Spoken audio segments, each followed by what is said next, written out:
sa iyong harapan. Sa narapat, Lord, na pagsamba sa iyo. Tulutan niyo, Panginoon, na sa pag-ibig mo namin ito, O Diyos, ay kaya namin kong ginawit at kaya namin kong maranasan. Ngayon sa aming Panginoon ay sumama. At pangako niyo, O Diyos, na ilongin niyo, Lord, ilongin mo us. So, yan narin so God, ilongin yung presence ng bawat isa narito. Hindi sa lahat, Lord, at yung po presensya. Lord, may we dwell in your presence, Panginoon, at tuloy kayo magbiyaya. Manahan at magpala sa buhay nito, sa aming mga buhay, at sa parangalan ng iyong salita, Lord, kayo sa aming maranas ng mag-uusap. At kahit kami patuloy, Lord, sa iyong tinuwala sa iyo, sumusunod sa iyo, sa pagsamba sa iyo. Salamat mo ng aming, kung ito'y pinaming natagiga, kung aming panalangin na may salamat sa pangalan ni Jesus. Nagkakaroon sa atin.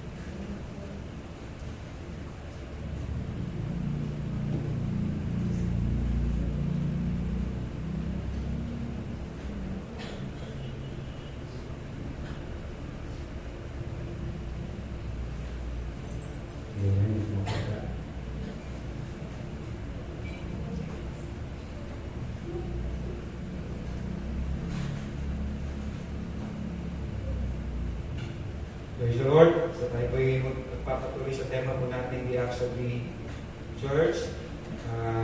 This coming Sunday ay hopefully meron tayong guest, no? Meron tayong bisita na pagsalita. So this could be our last worship service para sa ating pong tema, Acts of the Church.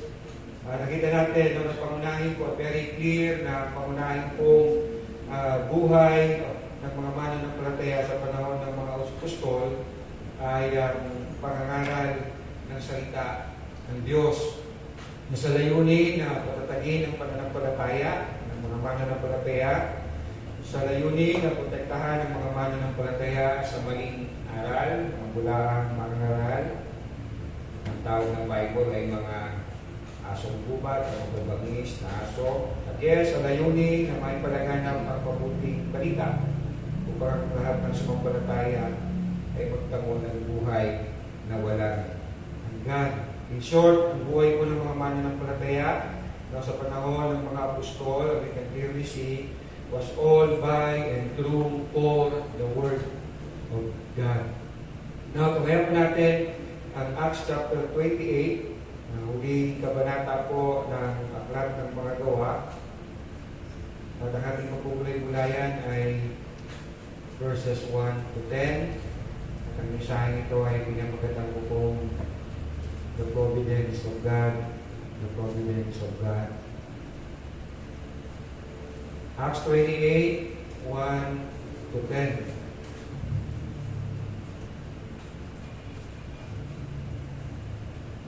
Nang makaligtas na kami, nalaman namin ang pulong iyon ay tinatawag na Malta.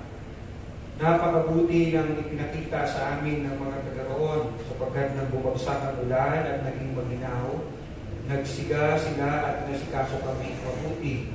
Si Pablo naman ay namulot ng kahoy at nang mailagay ang mga iyon sa siga, mula ro'y lumabas ang isang ahas dahil sa init. Tinuklaw nito ang kamay ni Pablo. Nang makita ng mga taga-roon ang ahas na nakapitin sa kamay ni Pablo, nasabi nila sa isa't isa, tiyak na mamamatay tao ang tao yan. Nakaligtas nga siya sa dagat, ngunit hindi naman ipinahintulot ng katarungan na siya'y mabuhay pa. Subalit ipinagpaglamang ni Pablo sa apoy ang ahas at hindi siya na ano. Hinintay nilang mamangga si Pablo o kaya biglang mabuhay at mamatay. Nang matagal na silang naghihintay at wala namang masamang nangyari sa kanya, nagbago sila ng palagay. Siya ay isang Diyos, sabi nila. Ang pinuno sa pulong iyon ay isang nagngangalang Publio at malapit sa lugar na iyon ang kanyang lupain. Malugod niya kami pinatuloy sa loob ng 3 araw. Ang ama ni Publio ay nagkataong nakaratay noon dahil sa lagnat at dysenteria, kaya ito'y dinalaw ni Pablo. Pagkatapos manalangin, ipinatong ni Pablo ang kanyang kamay sa may sakit at ito'y gumaling. Dahil sa nangyaring ito, nagdaratingan ng mga tagaroong may karamdaman at sila'y pinagaling din ni Pablo. Verse 10, binigyan nila kami ng maraming regalo at nang paalis na kami, ay binigyan pa nila kami ng aming mga kailangan sa paglalakbay. Ang Diyos po ang magpala po sa pagbabasa ng kanyang salita. Ang ating pong binasa, bago po nangyari ito, si Pablo at ang dulan ng barko na sinasabi ay 276, mababasa po natin sa chapter 27, 276 na katao, mix of mga sundalo, mga Romanong sundalo, si Julio na kapitan o centurion, si Pablo, si Lucas at si Aristarco, mga kapwa niya po mga mananampalataya at mga preso na doon din sakay at may-ari ng barko. Of course, kapag may barko, mayroong kapitan. 276 ang dulan at ito ay nawasak. Ngunit sa kabila ng nangyari, walang namatay sa kanila, wala kahit isa. Sa chapter 27, dito mababasa natin, so we can imagine po yung karanasan nila bago po sila nakarating sa pulong ito ng Malta. Chapter 27, verse 18 to 20. Patuloy na lumakas ang bagyo, kaya kinabukasan sinimulan nilang itapon sa dagat ang mga kargamento. At nang sumunod na araw, itinapon din nila ang mga kagamitan ng barko. Matagal namin di nakita ang araw, ang mga bituin, at hindi rin humuhupa ang napakalakas na bagyo. Sabi po, kaya nawalan na kami ng pag-asang makaligtas ba. So you can imagine kung paano ang kanilang piling nung makarating sila sa Malta, sa ganitong karanasan nila, na sabi nga ni Lucas sa isang sumulat, na nawalan na sila ng pag-asa na maligtas. Verse 33, chapter 27 pa rin, nang mag-umaga na, silang lahat ay hinihok ni Pablo upang kumain. 14 na araw na ngayon, kayo'y hindi kumakain dahil sa pagkabalisa at pag-iintay. So, ganoon ka-desperate, ganoon, kalabis ang pag-aalala ng mga tripulante o mga nakasakay sa barko na for 12 o 14 days, hindi na nila magawang kumain sa sobrang nilang balisa, at pag-aalala. So, they were so desperate. Pero sa kabila ng lahat ng ito, sila po ay naligtas. Paano sila naligtas? Verse 22-26, the same chapter, nagpakita sa akin kagabi ang isang anghel ng Diyos, si Pablo nagsasalita, ang Diyos na nagmamay-ari sa akin at siya kong pinaglilingkuran. Basahin ko lang ulit yung verse 23, nagpakita sa akin kagabi ang isang anghel ng Diyos, kaya si Pablo nagsasalita, ang Diyos na nagmamay-ari sa akin at siya kong pinaglilingkuran. Supposedly, ito ang buhay ng Kristiyano. Ang buhay ng Kristiyano ay, ang buhay ko, ang Diyos ang nagmamay-ari. Kaya ang buhay na ito ay paglilingkod sa Diyos. Ganyan ang buhay ng Kristiyano. Pero we can clearly see, sa buhay, maraming buhay ng tao, nabubuhay lamang sila sa paghahanap buhay, nabubuhay lamang sila sa kanilang mga alalahanin, sa araw-araw, pero buhay mananampalataya, very clear sa ating buhay, na buhay natin ay pagmamayari ng Diyos, and so buhay na ito ay paglilingkod sa Diyos. Verse 24, sinabi niya sa akin, sinabi ng kakit ng Diyos, sinabi niya sa akin, huwag kang matakot, Pablo, dapat kang humarap sa emperador. Alang-alang sa iyo, ililigtas ng Diyos ang lahat ng mga kasama mong naglalakbay. Kaya tibayan ninyo yung loob mga kasama. Si Pablo nagsasalita, blessing sa mga kapwa niya po nakasakay sa barko. Nananalig ako sa Diyos na mangyayari ang lahat ayon sa sinabi niya sa akin. Kaya lamang mapapadpad tayo sa isang loob. So naligtas sila, yes, nawasak yung barko nila, yes, walang namatay ni isa, no, sapagkat yun ang kalooban ng Diyos na si Pablo ay makarating ng Roma para ipalaganap ang salita ng Diyos. Tatlong puntos na nais kong ibahagi mula sa ating pagpinasa. Tingnan natin ang the place, and then pangalawa, the people, at pangatlo pa muli, the providence or divine intervention ng Panginoon. The place, ang lugar. Verse 1, again, nang makaligtas na kami, nalaman namin ang pulong iyon ay tinatawag na Malta. So sila po ay napadpad, no, sa isang isla na ang pangalan ay Malta. Nasabi, no, sa panahon natin, at Malta po ay part of Europe, no, kung saan isa po sa kanilang sabihin na natin tourist spot ay tinawag nilang Paul's Bay, no, Paul's na PA na pangalan ni Pablo. No, kung meron tayong Manila Bay, so meron silang Paul's Bay, no, kung saan dito na po napadpad, no, si Pablo pagkatapos mawasak po ang kanilang barkong sinasakyan. So now, let's go doon sa the people. Mahala na kayo kung gusto nyo bang makita kung ano itsura ng Malta, where in Europe you can see Malta, at pakigugil nyo na lang. Now, let me go sa pangalawang puntos. The people. The people. Paano po dinescribe po ni Luke, no, na siyang sumulat po ng Acts, ang mga mamamayan, no, ng Malta o sa pulo ng Malta. Sabi po sa verse 2, napakabuti ng ipinakita sa amin ng mga taga-roon, sapagkat nang bumagsak ang ulan at naging maginaw, nagsiga sila at inasikaso kami mabuti. So indeed, no, they were in the right place and the right people. Na dinescribe nga ni Lucas, no, na itong mga tao ito ay napakabuti. Na kung saan, no, sila ay inasikaso, no? Probably, nung dumating sila sa lugar na ito, no, again, no, they were crushed, no, pinatpad sila sa lugar na ito, iba'y lumangoy, iba'y ginamit yung mga parte ng barko na nawasak, ng tao ay ginawa nilang salvavida, at ang ginawa ng mga tao sa kanila, ng mga tao sa Malta, inasikaso sila. Again, probably ito ay winter time, bumagsak ang ulan, maginaw, and so what these people did, no, sila ay nagsiga, no, para maibsan yung binaw ng mga tao ito sa kanilang barko. Mahali, no, sila Pablo ay mapunta sa ibang isla.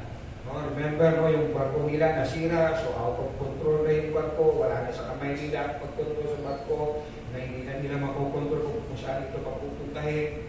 And so, mahali sila mapunta, no, sa lugar na, I don't know, kung sa mga karatig lugar ng Malta ay meron itong mga, sabihin na natin, mga cannibals, no, mga kumakain ng tao, o marahil, no, meron mga pirata around, no, Malta, pero sa Malta po sila napadpad, at ang mga tao doon, sabi nga ni Lucas, no, hindi lang sila inasikaso, kundi inasikaso sila ng mabuti. Inasikaso sila ng mabuti. And yes, no, itong mga tao ito ay hindi mga mananampalataya. No, nakita natin, they thought, no, na si Pablo ay mamamatay dahil natuklaw ng ahas, pero nang hindi mamatay, no, inantay nila ng matagal, hindi namatay si Pablo, ang isip nila kay Pablo, Diyos ito.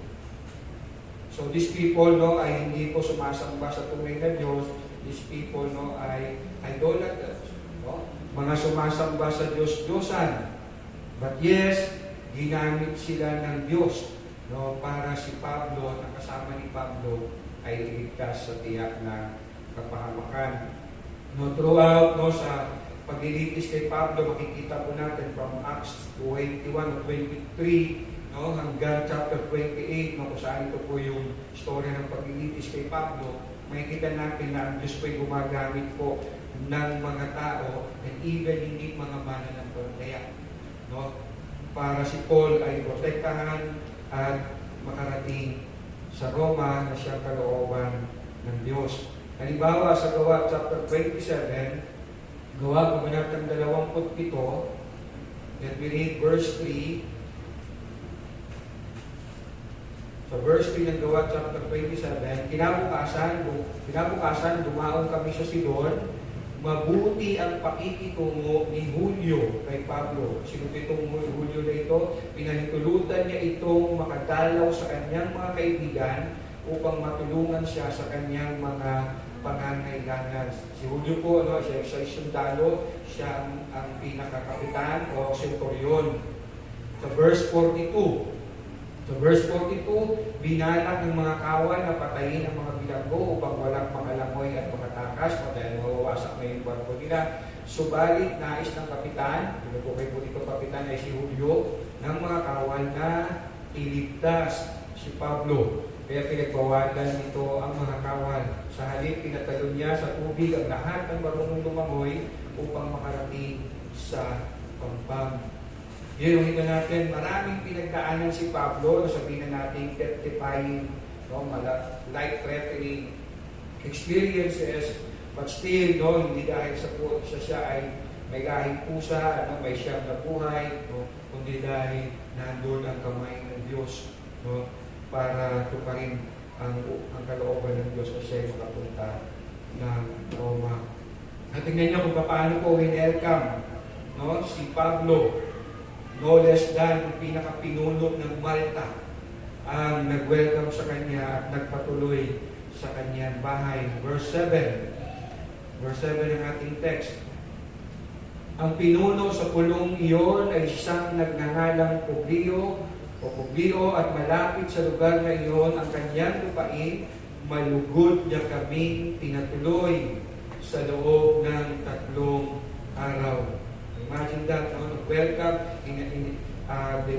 hinater sila, inalagaan sila, and now, pinatuloy siya, hindi lang sa isang ordinaryong tao ng Malta, kundi ang pinaka-pinuno pa ng Malta.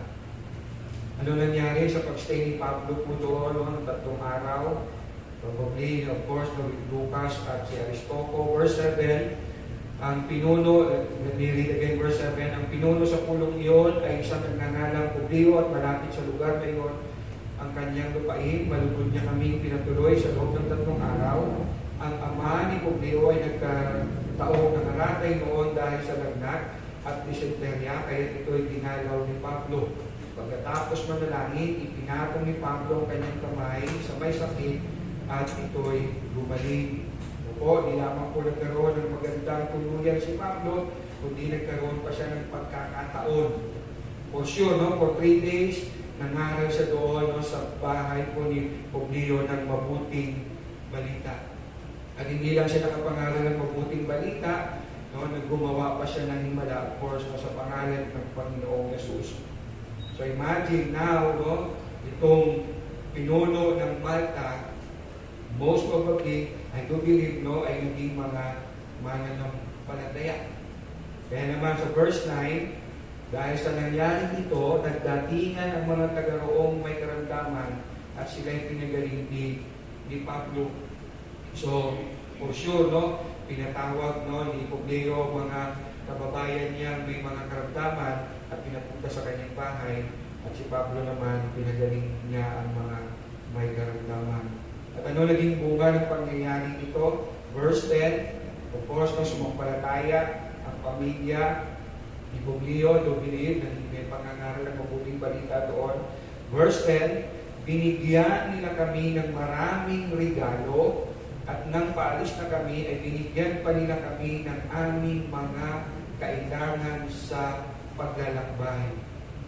We can imagine kung ano-ano pong binigay ng mamamayan ng Malta. Considering, nung dumating sila, na walang-wala sila, basang-basa sila, gutom na gutom sila, remember, nawasak yung barko nila, pinakitumuan sila ng magandang loob, tinulungan sila, and now na nakapangaral si Pablo sa bahay ni Publio, pinagaling ng tatay ni Publio, gumawa ng nagpagaling ng mga may karamdaman, ng mga may sakit, ng mga mayan ng Malta. So ano na lang ang gagawin ng Malta sa kanila? Can you imagine? Kaya sabi ni Lucas, binigyan nila kami, hindi ng ilang regalo, maraming regalo. At nang paalis na kami, hindi na sila binigyan ng regalo, binigyan pa din na kami ng aming mga kailangan sa paglalakbay. Marahil, no, nabigyan na sila ng sasakyan, no, ng barko, para magpatuloy patungo ng Roma. Ano kaya, no, habang ito'y tinitignan ni Pablo, yung mga kaganapan, no, ano kaya ang naiisip niya? I do believe, no, ang nakikita niya is the providence of God. At yan po ang panghuli nating puntos, the providence of God. O yung provision ng Lord, yung pag-provide ng Lord, yung pagkilos ng Lord, no, sa buhay ni Pablo upang mangyari ang kalooban ng Diyos na pinahayagan niya na pamamagitan ng anghel na si Pablo ay pupunta ng Roma at magpapahayag ng salita ng Diyos. Let's read chapter 27 again, verse 23 to 24.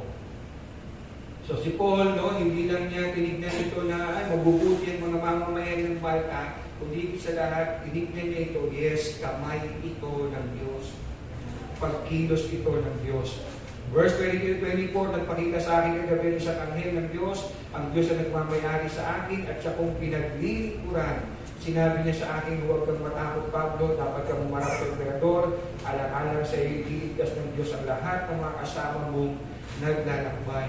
So for Paul, no, hindi ito dahil kagandang loob lang ng mga mamamayan ng Malta, kundi yes, ito ay provision ng Lord. Ito ay providence ng Lord.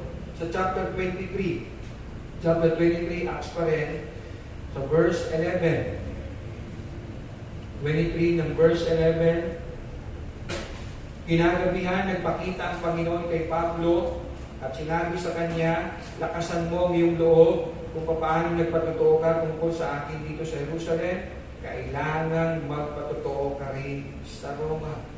So again, habang nakikita ni Pablo lahat ng ito, no, dumadating yung mga regalo, binigyan sila ng lahat ng kailangan nila sa paglalakbay, hindi na ito nakita ni Pablo sa kabutihan ng mga tao sa Malta.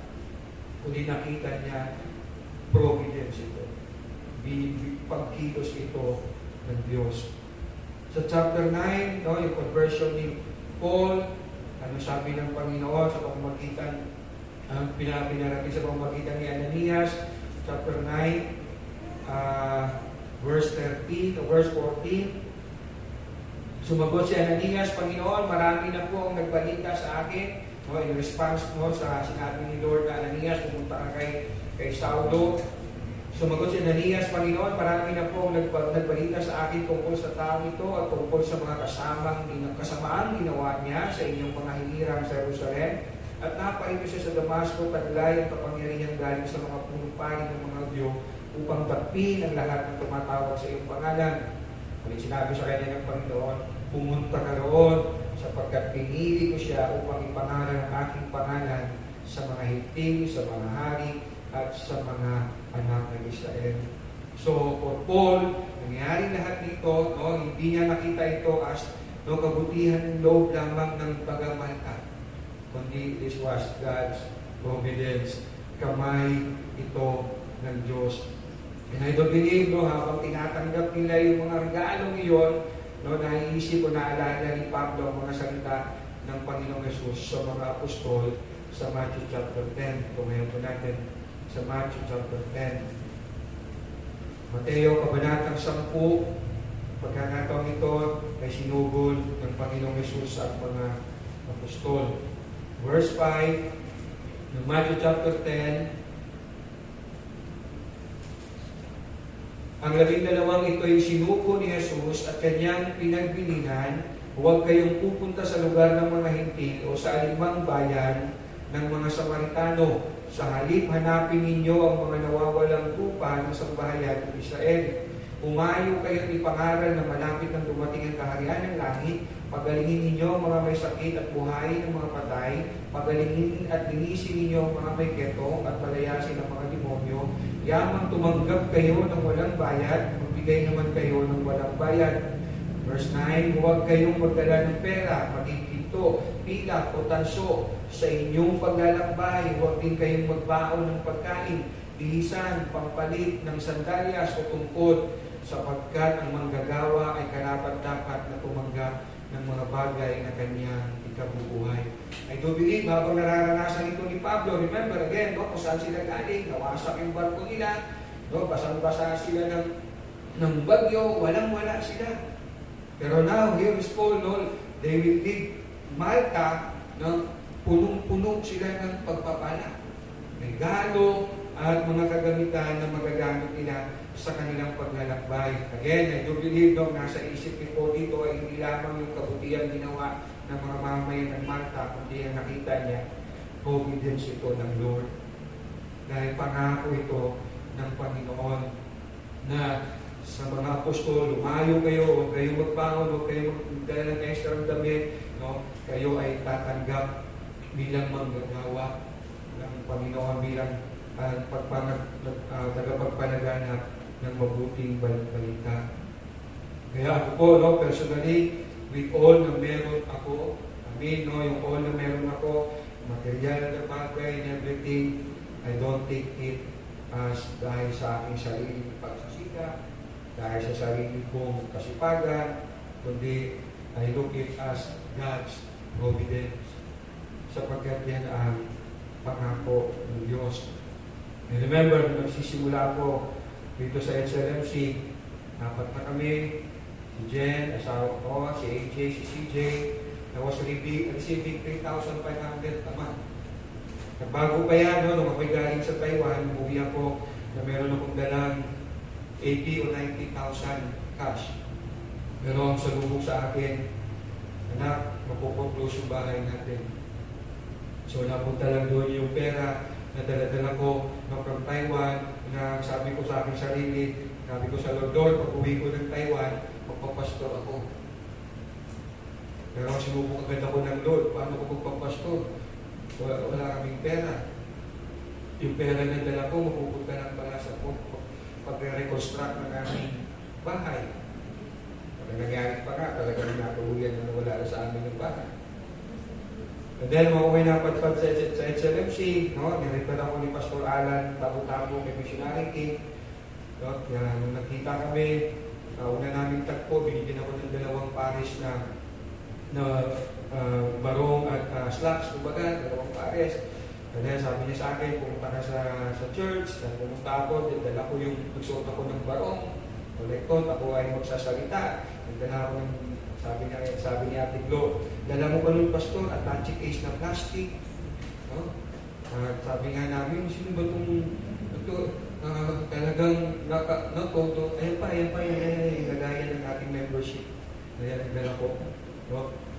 Sabi ni Ate Glo, ano nga kami sa iyo, Pastor, ba't nakaslacks ka? Dahil yung palang pupuntahan namin ay swimming. No? Hindi pala gawain. So imagine myself, no? 3 kaming sasakyan na mahahabang jeep, no? 12-12 at tapos ang dami namin pumunta, siguro nasa 70 kami, no? At akong bukod tanging nakabarong at so, hindi wow, diba? So, nagsimula ko 3,500.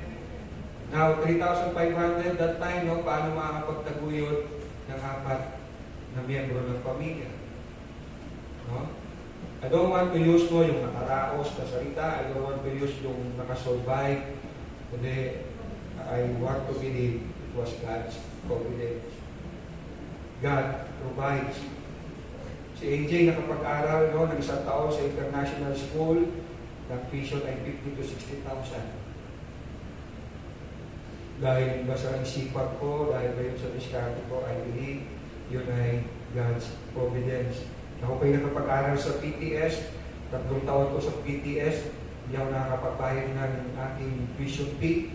Nasa piyan ako, kahit ano yun kay Ma'am Mary Ann, nasa piyan niya ako ng sinungaling ka naman na receive. Dahil puro ako provisory. And then dumating si Pastor, si Missionary Boas, at si Missionary Boas ang nagbayad ng aking tuition. First time ko lang maranasan na fully paid, graduating na ako. Imagine that. Then, dumating sa amin, no, si Abby, at that time, siya pala ang kanyang anak, si Jason. na-extend yung kanilang pag-stay dahil nagkaroon sila ng problema sa papel.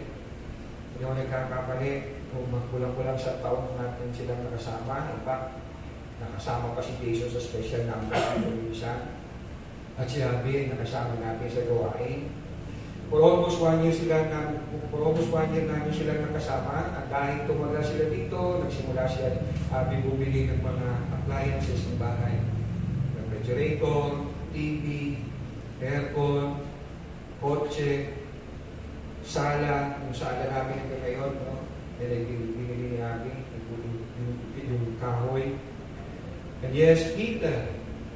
No, hanggang ngayon, nagagamit pa rin namin yung heater. Yes, I thank Abby, pero I don't see it na galing kay Abby. It's God's providence. Nung bumibisita yung mga kaibigan kong pastor, yaman mo, kaya, dahil kung ano, may 3 babae mo isang 2 taga-Amerika, isang GD. Sabi ko, yes, isa lang asawa ko si GD. Pero ang provider namin, si Lord. Again, I believe, no, hindi ito nagkataon, hindi ito nagkataon lang, hindi ito na ito ay God's providence.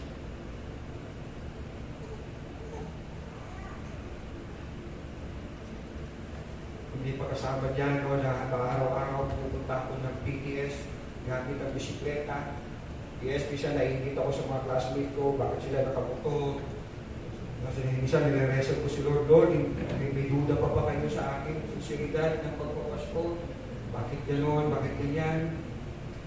But yes, na-review ako ni Lord na tunay God provides. So if you will ask kung paano po kami nagkaroon ng mga gamit sa halagang 3,500 a month, na that time talagang masasabi kong full time because I got no extra part-time job. Dahil gusto ni missionary, talagang dito lang ako sa simbahan. But yes, it was not missionary's providence. Wala na ako nagpala doon. Hindi, it's all God's providence. Kung galing lang sa bulsa ko, sa sarili kong sikap, hindi ko may tataguyod ang aking pamilya. Believe it or not, never ako nag-take advantage o ginamit ko o pastor ko para sa mga bagay-bagay o mga bagay-bagay, material na bagay. Wala akong naalala na ayos yung aking pagpapastor to take advantage para sa akin. Kailangan marami pa pagkakataon na ako ang na-take advantage. Noong panahon ng pandemic, God provides. As you know, nakapunta pa nga kaming Palawan ng aking pamilya.